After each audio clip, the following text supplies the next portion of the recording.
চাওক প্ৰথম কথা হৈছে যে অশোক সিংগাল মিয়া জনগোষ্ঠীৰ লগতে গুৰুজনাৰ সৃষ্টি ভাওনাক লৈ যি ধৰণে তুচ্ছ তাচ্ছিল্য আৰু অপমানসূচক মন্তব্য কৰিছে এই কাৰ্যটোক আমি পূৰ্বেও নিন্দা কৰিছোঁ আৰু গৰিহণা দিছোঁ। আজিও আমি সদৌ অসম সংখ্যালঘু ছাত্ৰ ইউনিয়নৰ পৰিয়ালৰ ফালৰ পৰা তীব্ৰ গৰিহণা নিন্দা দিছোঁ যে অশোক সিংগাল এজন বহিৰাগত বনিয়াই আচলতে কিদৰে সাহস পালে অসমৰ প্ৰায় 90 লাখ জনগোষ্ঠী থকাৰ জনগোষ্ঠীক তুচ্ছ তাচ্ছিল্য কৰিবৰ কাৰণে গুৰুজনাৰ সৃষ্টি ভাওনাক তুচ্ছ তাচ্ছিল্য কৰিবৰ কাৰণে আচলতে আমি তেওঁলোকক বৰপীৰা পাৰি দিছোঁ আৰু তেওঁলোকে অসমখনত আহি লুণ্ঠন কৰি অসমীয়া জাতিটোক থানমান কৰি অসমত সাম্প্ৰদায়িক সংঘাত লগাই অসমৰ মাজত এটা বিভাজন সৃষ্টি কৰি তেওঁ ইয়াৰ পৰা গুচি যাব। গতিকে এই কথাটো আমি কেতিয়াও সহজভাৱে মানি নলওঁ, যাৰ কাৰণে আজি আমি ৰাজ্যপালক আমি স্মাৰক পত্ৰ প্ৰদান কৰিছোঁ। ৰাজ্যপালৰ জৰিয়তে আমি তেওঁৰ মন্ত্ৰী সভাৰ পৰা তেওঁক কৰ্তন কৰাৰ দাবী উত্থাপন কৰিছোঁ, কাৰণ মুখ্যমন্ত্ৰী ডাঙৰীয়া তেওঁক মন্ত্ৰী সভাৰ পৰা কৰ্তন কৰাৰ সাহস নাই। কাৰণ মুখ্যমন্ত্ৰীৰ সহায়স্বৰূপ মুখ্যমন্ত্ৰী হিমন্ত বিশ্ব ডাঙৰীয়াৰ সহায়স্বৰূপ আৰু মুখ্যমন্ত্ৰীৰ সাহসতেই আচলতে এনেকুৱা ধৰণৰ বক্তব্য আগবঢ়াই অসমখনত এটা সংঘাত সৃষ্টি কৰা পৰিৱেশ আচলতে সৃষ্টি কৰিবৰ কাৰণে লগাইছে বুলি এতিয়া আমাৰ সন্দেহ হৈছে।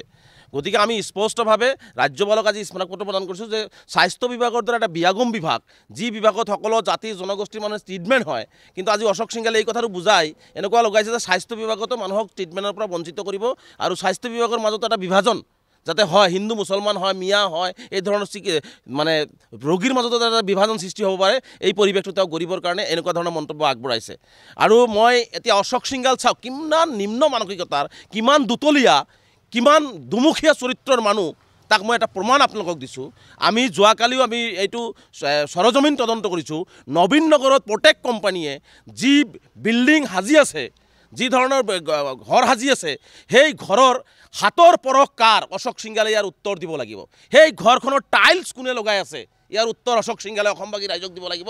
ঢেকীয়াজুলিত তেওঁ যিহেতু মিয়াৰ ভোট নালাগে, মিয়াৰ লগত 100% নাই, 1% মিয়াৰ লগত নাই, মই স্পষ্টকৈ কৈছোঁ মিয়াৰ লগত 1% নথকা মানুহজনৰ সেই প্ৰত্যেক কোম্পানীত কাম কৰা 90% শ্ৰমিক কোন, নাম ৰাজহুৱা কৰাৰ হত সাহস আছে নেকি? বুকুত হত সাহস আছে যদি অশোক সিংগালে হত সাহস ৰাজহুৱা কৰক। যি মানুহক যি বস্তু খায়, মানে যিসকলে যি বিশেষ মাংস খায়, সেইসকল মানুহৰ লগত তেওঁ নাই। সেই বিশেষ মাংস খোৱা মানুহৰ হাতৰ পৰশত প্ৰত্যেক কোম্পানীয়ে বিল্ডিং বনোৱা, বিল্ডিং ভাঙি পেলাবনে নাই, অশোক সিংগালে অসমবাসী ৰাইজৰ আগত ইয়াৰ উত্তৰ দিব লাগিব।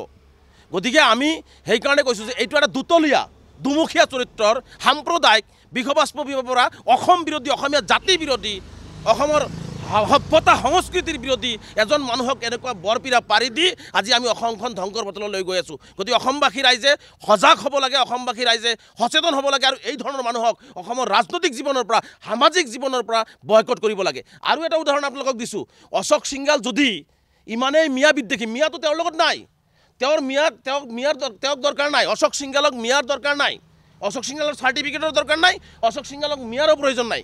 মিয়াই কেতিয়াও অশোক সিংগালক নিবিচাৰে। এই অশোক সিংগালৰ দৰে বিজেপি দলে চামুগুৰিত গৈ মিয়াৰ ভৰিত পৰি ভোট ভিক্ষা খুজিছিল।